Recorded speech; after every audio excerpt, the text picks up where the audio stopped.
Neviens cilvēks nav ideāls, katram piemīt kādi nelabi paradumi, kas izpauž gan ikdienas sadzīvē, gan arī vadot automašīnu.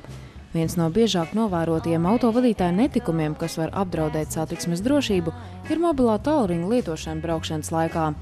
Lai gan vairums autovadītāji apzinās, ka runāšana pa telefonu novērš uzmanību no ceļa, un labi tas nav, tomēr atteikties no sarunām brauciena laikā ir sarežģīti.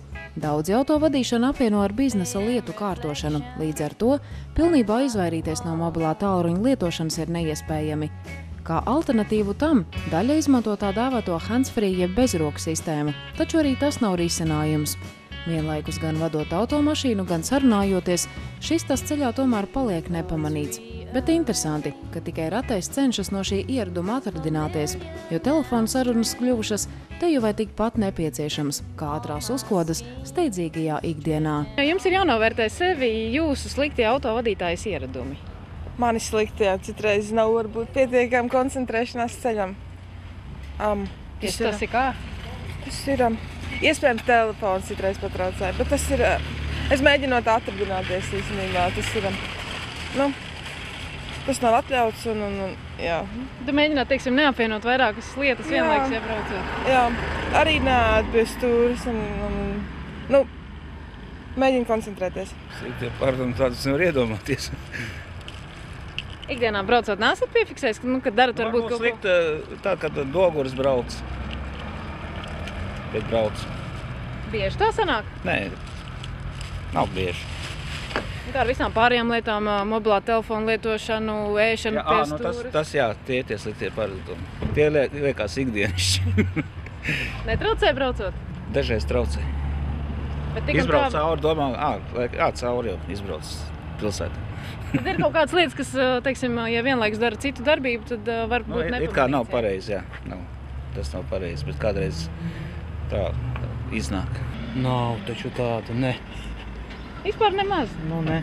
Prātīgi jābrauc. Dažreiz jāuzkož ir kaut kas pie stūras, kas steidzies kaut kur. Pārējais it kā viss kārtībā. Te mācat apvienot braukšanu ar ēšanu kādreiz, jā? Cenšos to nedarīt, bet, dažreiz gadās kafiju iedzert. Nezinu, vai tas ir slikti, vai tas ir labi, bet, man patīk. Netraucē braukšanai? Nē. Kādā pētījumā daļa autovadītāji norādījuši, ka ēšana un dzeršana brauciena laikā ir pat bīstamāka nekā mobilā tālruņa lietošana. Jo, ja piemēram izlīst dzēriens, tas novērš vēl vairāk uzmanību no ceļa nekā runāšana pa telefonu. Par nelabu paradumu autovadītāji uzskata arī smēķēšanu, dažkārt skaļas mūzikas klausīšanos, šad un tad kādam aizmirstas lietot arī drošības jostu un pabrīdināt autovadītājs par plānoto nogriešanās manevru. Bet mazāk autovadītāji kā savu netikumu uzsver atļautā braukšanas ātruma pārsniegšanu. Lai gan tā nav ikdiena, tomēr ir situācijas, kad bez šī ceļu satiksmes noteikuma pārkāpuma iztikt nevar. Apdzīvotā vietā pārkāpuma. Maz ātrumī kaut kā 50, liekas ļoti vainīgo. Tu mazliet ātrāk mēdzat? Jā, mazliet apdzīvotās vietās. Tas ir normāli. Tādi maziņi. Citas lietas? Piesprādzēšanās viņā. Kas vēl? Gaismas gan jau kādreiz aizmirstās ieslēgt. Šoferi pārsvarā palīdz, atgādina uz ceļa. Nevarētu teikt, ka man būtu kādi slikti ieradumi. Ātrumu es cenšos nepārsniegt. Iekāpjot mašīnā spogulīti apskatos, kur jābrauc. Kādreiz gribās ātrumu pārsniegt, jo 70 kilometri uz Rīgu, tie nav normāli caur straupi, tie nav normāli. Tur drusku jāpārkāp kādreiz. Uz Rīgu vienīgais tas bija viens brīdis, kad bija 70, tas bija tāds apgrūtinājums. Tad mēdzāt tā mazliet ātrāk braukt tajā vietā? Atļaut to nebrauc. Bišķiņu līdz 80. Jo. Tas bija pa lēnu, tas ceļgabals labs un tas bija diezgan nepatīkami. Sliktie ieradumi, paradumi? Jā, nav man tādu. Nemaz? Nē, nemaz nav. Nemācat neko nepārkāpt, neko? Nē, man arī nav nekāda pārkāpuma. Tiešām. Kā ar visām ātruma pārsniegšanām un... Nepārsniedz. Vispār cenšos nepārsniegt. Nē, esmu manījis kaut kāds slikts ieradums sev. Grūti pateikt. Kā ar ātru braukšanu, apdzīšanām, pagriezienu rādīšanām? Soda punkti nav stāžā bijuši, tā kā laikam brauc godīgi. Kāda autovadītāja tas tie paradumi? Jā. Nu, ātri brauc, dažreiz neuzmanīgi, bet tā it kā samērā labi. Tas slikts nav. Tā ātrā braukšana tāda bieža? Nu, diezgan bieži. Kāpēc? Kāpēc braucat ātri? Patīk ātrums. Tikai tāpēc. Un par to neuzmanību minējāt? Kas zem tā slēpjas? Tā visādi sīkam ir zem sarkanā signāla pabrauc vēl kaut kur. Un neuzmanīgi braucam. Bet tas ar laiku gan jau pāries. Nav gadījies par šiem pārkāpumiem arī kādu soda punktu dabūt? Ir Rīgā uz sarkano signālu, bet tur arī bija tāds, nu pašās beigās it kā uz sarkanā signāla, es biju pie stop līnijas un viņi man inoštrāfēja tā vai tā. Cik dabījāt? Cik bija 20 lati? 20 lati. Bet soda punkti? 4. Un tad tie šobrīd ir jums vienīgie, ja? Jā, pagaidām. Un runājot par pārkāpumu uzskaites punktiem, jeb kā tos raduši dēvēt autovadītāji, par soda punktiem, dažkārt tos var nopelnīt tikai tāpēc, ka viens vai otrs ceļu satiksmes pārkāpums pieļauts tieši pieraduma dēļ. Par pārkāpumu uzskaites punktiem tad arī turpmāk raidījumā.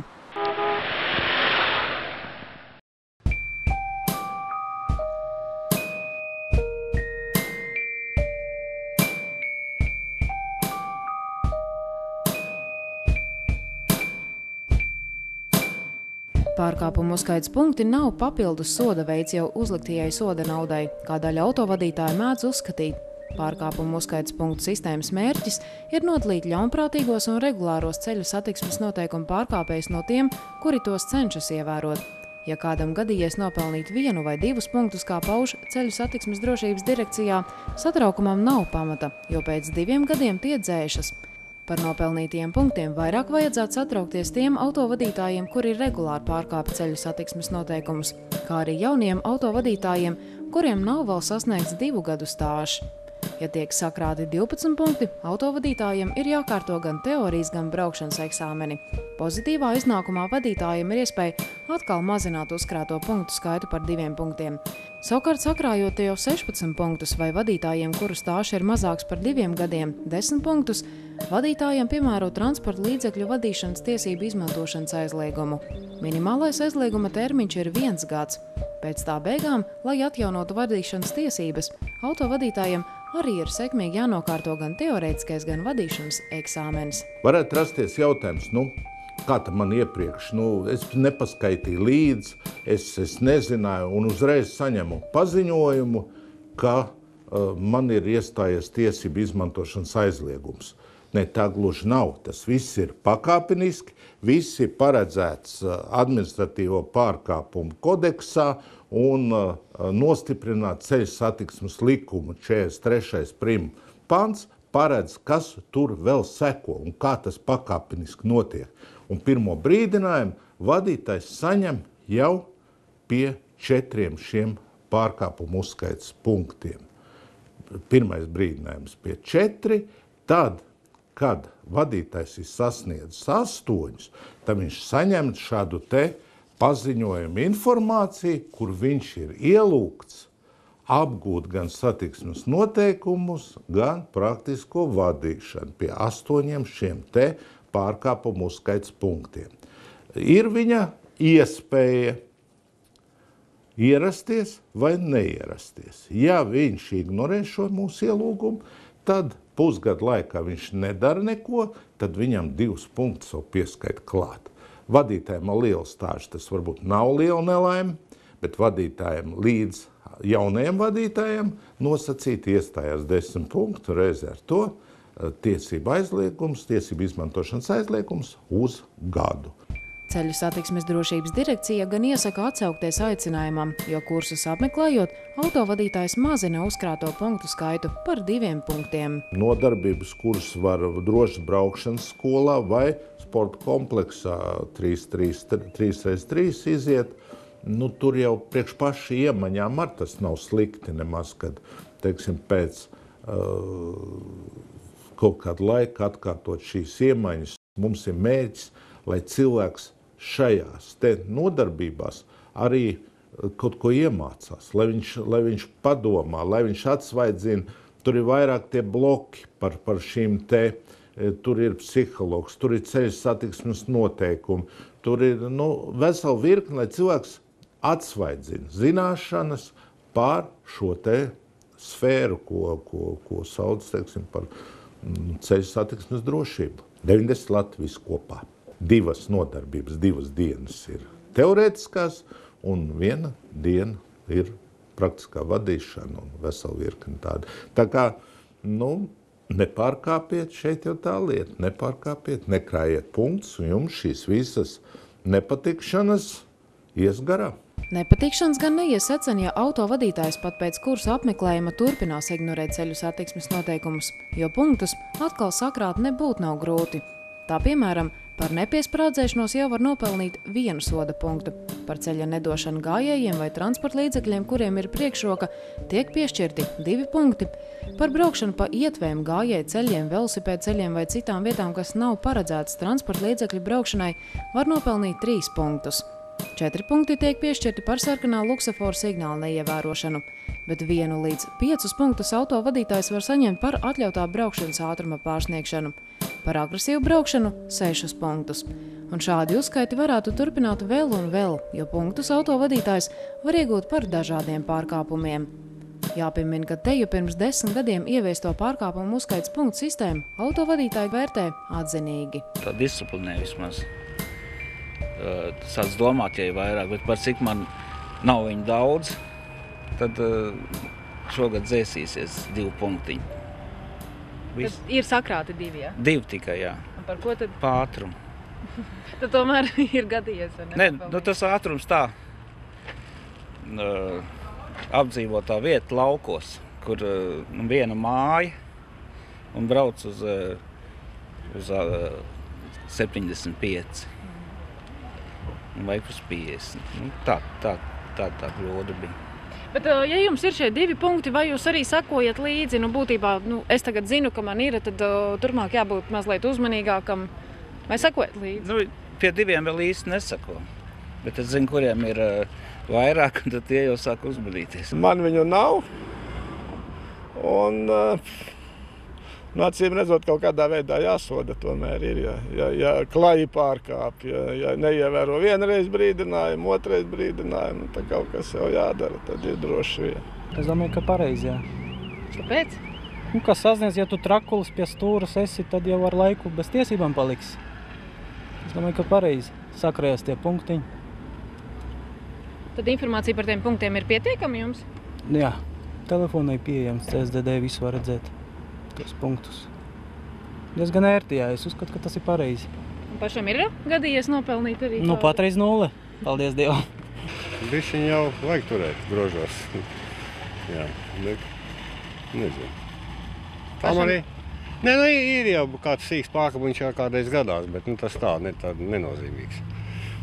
Punkti nav iekrāti nekā? Nē, nav, tieku caur brīdinājumiem, tā teiksim. Tad cilvēki varbūt vairāk padomās, vai pārkāpt noteikumus vai nepārkāpt. Jo sasniedz, cik es dzirdēju, sasniedz noteiktos punktus, tad ir pēc tam pēc tiem noteiktiem ir atņemtas tiesības. Man šķiet, tad tas ir vajadzīgi. Galīgi garām es uzskatu. Tāpēc, ka ir kaut kāda, tāpēc, ka man uz to sarkano signālu noķēra, jā, tur cilvēciskais faktors, ka es nebraucu tīšām uz to sarkano. Es it kā gribēju uz to dzelteno, bet pie pašas stop līnijas viņi bija nofilmējuši. Un apstādināja, pie stop līnijas tev ir šis te brauc uz sarkanā. Es saku, bet man tur ir ātrums 50 km/h. Viņi saka, nekas. Tāpat tās sods. Nav. Jo policija vairāk skatās, lai tikai saliktu tos punktus, nekā lai tā kārtība būtu uz ceļa. Jo tā kā cilvēki patiešām brauc uz sarkano, tur viņi neredz. Jo pat šodien es braucu te pie stop līnijas, arī policija brauc pa priekšu, bet apstājās un skatījās, lai apstājas vai neapstājas pie stop zīmes. Pie dzelzceļa pārbrauktuves. Ka tur, kur viņus vajag, tur viņa nav, tur, kur viņus nevajag, tur viņa vienmēr ir. Pa lielam vajadzīga. Ja? Jo agrāk, teiksim, bija kaut kāds uz ceļa ārprāts. Visi brauc kā lielai, neko neviens neietekmē. Tagad, kā sacēluši tos lielos punktus un lielo naudas sodus, tad vismaz kaut kāda kārtība uz ceļiem ir. Cilvēki saprot, ka nav jēgas, teiksim, dzērumā braukt. Ļoti dārgi tas izmaksā. Agrāk ir kā vienalga, noķer, parunā, kaut kādu naudu iedot un aizmirst. Tālāk, bet tagad stingri. Pirms pārkāpumu šīs te punktu sistēmas ieviešanas, principā cilvēks, ja viņam maksas atļauj, viņš varēja pārkāpt ātruma režīmu, viņš varēja neievērot zīmes, un katrā izdevīgā brīdī, tad, kad ir pieķerts, vienkārši maksāt. Neiestājās administratīvo pārkāpumu kodeksā, nebija īsti iestrādāt šī te atkārtojumība, kad recidīvs, ka šis ir jau vadītājs recidīvists, kas bieži pārkāp un sistemātiski pārkāp. Ar šo punktu uzskaits sistēmu mēs panākam to, kad cilvēkam jāskatās un jādomā līdzi ir, un vēl viens iemesls ir nepārkāpt. Kas ir mūsu kopējs mērķis? Ar pārkāpumu uzskaits punktu sistēmu mērķis ir mazināt arī tā dēvēto dzērāju šoferu skaitu. Tā, piemēram, par braukšanu reibumā tiek piešķirts maksimālais punktu skaits, kas ir 8, un tie spēkā ir vairs nevis 2, bet gan jau 5 gadus. Turklāt 8 punktus autovadītājs var nopelnīt tik līdz alkohola koncentrācija pārsniedz 0,5 promilles. Un tas nozīmē, ka autovadītājiem, kurš atļāvies braukt reibumā, problēmas ar to vien, ka jāmaksā bargs naudas sods līdz pat 1000 latiem, jāzaudē vadītāja apliecība līdz 4 gadiem, jāizcieš administratīvais arests līdz pat 15 diennaktīm nebeidzas. Kā zināms, pēc 4 gadiem, lai tiesības atgūtu, autovadītājiem ir jākārto teorijas un braukšanas eksāmeni. Taču ņemot vērā, ka joprojām spēkā ir 8 pārkāpumu uzskaits punkti, pat ja eksāmeni nokārtot sekmīgi, autovadītājiem tik un tā vēl ir jāapmeklē arī jau iepriekš minētie kursi. Varētu rasties jautājums, cilvēks tikko nokārtojas eksāmenu, kādu viņam nodarbības. Bet, šis ir, varētu uzskatīt, ka transporta līdzekļu vadītājs, kas ir pieļāvis šādu pārkāpumu, pie tādām nērtībām, kas viņam tiek radīta vēl papildus pie visa. Jo, kā mēs zinām un sekojam presē, tās pirmās bailes no lielām sankcijām kaut kā ir pārgājušas, laikam, un neatstāja vairs šo te ietekmi. Un par to, ka bargie sodi atsevišķai autovadītāju grupai tik tiešām neliek aizdomāties, liecina arī pēc Līgo svētkiem policijas apkopotā statistika. Aptuveni 40% no svētku laikā pieķertajiem dzērāju šoferiem par šādu pašu pārkāpumu policijas redzes lokā bijuši jau iepriekš.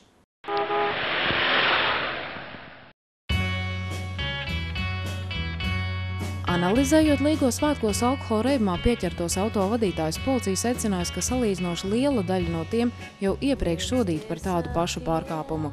Kādam šī bija 2. reize braucam reibumā, citam jau 3., 4. un pat 5. reize. Kā mēs sakam, alkoholisms tā ir slimība. Ja? Un ja cilvēkam tā lieta garšo, ja? Un viņš vienkārši dara tās lietas, tad tiešām cilvēkam kaut kas varbūt var teikt nav kārtībā. Tiesa gan ne jau katru dienu policija notver skurbumā braucošus vadītājus, tomēr savā ziņā tas atspoguļo situāciju valstī un var teikt, ka tā ir problēma. Tas vien nozīmē, ka pat šķietami bargākie sodi dažam nav šķērslis. Protams, ka ir cilvēki, kas labojās, ja, kas saprot to tā nodarījuma nopietnību un braucot alkoholisko dzērienu ietekmē. Bet citi ir tādi, kuri nelabojās un faktiski vairāku gadu garumos, jā, viņi jau vairākas reizes ir aizturēti, vadot savus spēkratus, atrodoties alkoholisko dzērienu ietekmē. Jāpiebilst, ka starp atkārtot reibumā pieķertiem vadītājiem gan nav tikai tie, kuri vadīja automašīnu. Daļa pārsēdušies uz velosipēdiem. Vadot velotransportu, tur tiesība atņemšana nav. Tur ir naudas sods 120 lati, maksimālais, jā, tas ir naudas sods. Jā. Un, protams, ka 120 lati vai tie ir 1000 lati. Jā. Braucot ar velosipēdu, man nekas nav, jā, izņemot tikai tas naudas sods. Ne man dienektis nav, ne man ir tiesība atņemšana. Un līdz ar to man vadītāja apliecība tiek saglabāta, jā, un es arī daudzos gadījumos vadītāji secina to, ka viņi nezaudē darbu, jā, jo, protams, ka daudziem vadītājiem, tie, kas ir transporta līdzekļiem, tika aizturēti, viņam tas darba specifika un darbs ir saistīts tīri ar automašīnas vadību. Jā. Tad līdz ar to, ja viņš ir aizturēts vadot transporta līdzekli savu privāto vai darba mašīnu, viņš zaudē visu reāli. Jā.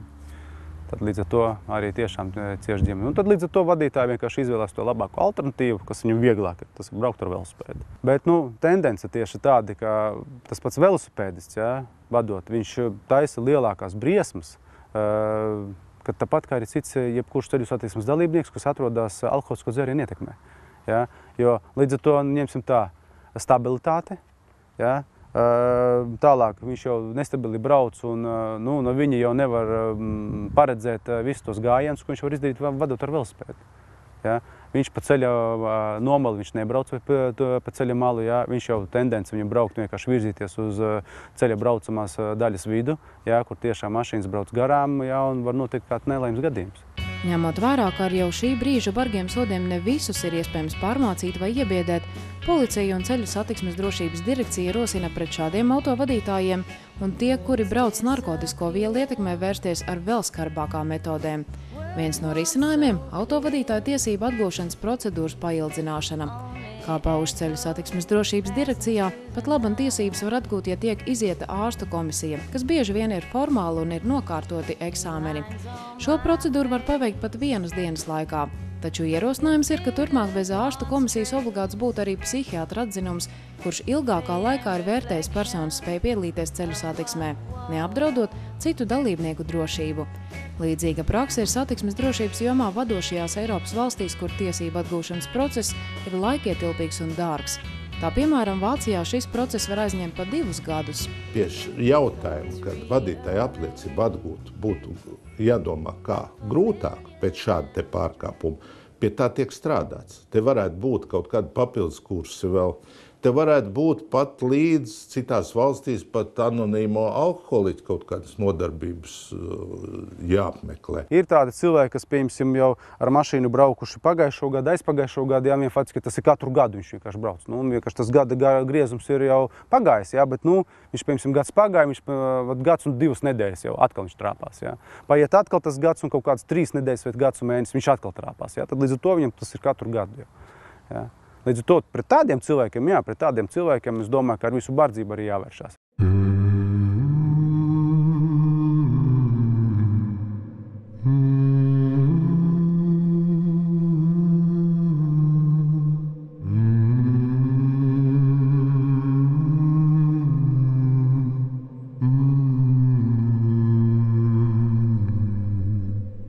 Pats par savu naudu dzeru, pats skrēju savu kumeli.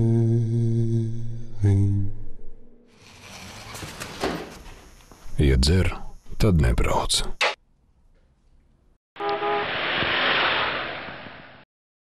Jāpiebilst, ka autovadītāju un transporta līdzekļu īpašnieku ērtībām ceļu satiksmes drošības direkcija ir izstrādājusi bez maksas mobilo aplikāciju, kur ik viens, kurš reģistrējies CSDD e-pakalpojumos, var noskaidrot ne tikai, vai ir iekrāti kādi pārkāpumu uzskaites punkti, cik ilgi tie vēl ir spēkā un vai ir arī kāds neapmaksāts sods, bet arī citu nepieciešamo informāciju par savu vadītāju apliecību, iegūtajām kategorijām, medicīnisko uzziņu, savā valdījumā un turējumā esošiem transporta līdzekļiem, nodokļiem un citu informāciju. Aplikācija ir savienojama ar vietu tālruņa kalendāru, kas dod iespēju autovadītājiem atgādināt par tehniskās apskates, apdrošināšanas un vadītāja apliecības beigu termiņiem. Tāpat ar šī resursa palīdzību transporta līdzekļu īpašnieks var saņemt 1 dienas braukšanas atļauju. Ceļu satiksmes drošības direkcija informē, ka šis ir tikai aplikācijas izstrādes pirmais solis. Jau tuvākajā laikā ar aplikācijas palīdzību varēs veikt arī maksājumus, kā arī saņemt cita veida pakalpojumus, kuri pat laban plašā klāstā ir pieejami direkcijas e-pakalpojumu vietnē.